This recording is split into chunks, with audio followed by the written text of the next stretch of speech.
This guide is to be used along with the corresponding videos at babagatbars.com.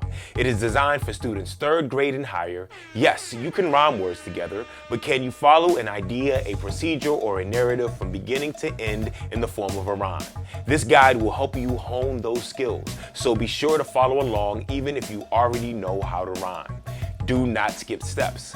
Think of this the way you would practice free throws, dribbling, tackling, or practicing in games. You are strengthening the skills so that when you are inspired or required to write, you can write at the best of your ability. The goal of this book is to help you complete a 4-bar rhyme. As an example of how to do that, let's write a rhyme that answers these 2 questions. 1. What is your name? 2. Where are you from? This is a classic format for a hip-hop rhyme. Since the 1970s, the #1 job of the hip-hop MC has been to brag about themselves and where they are from. Make sure you brag about yourself. Make sure to be hyperbolic, to exaggerate. If you are a basketball player, say you are better than LeBron James. If you are a scientist, say you are smarter than Einstein. If you are humble, say you are the humblest person in the history of the world. No self-deprecating, talking bad about yourself is allowed. Let's get started.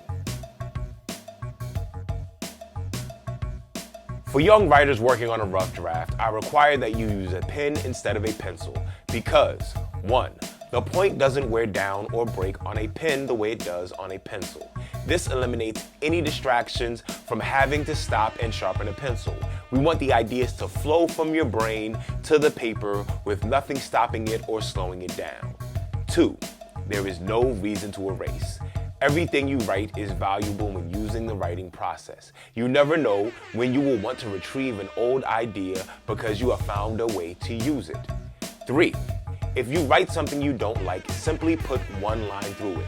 This way you know to skip that idea when reading it, but can still read it if you need to retrieve an old idea.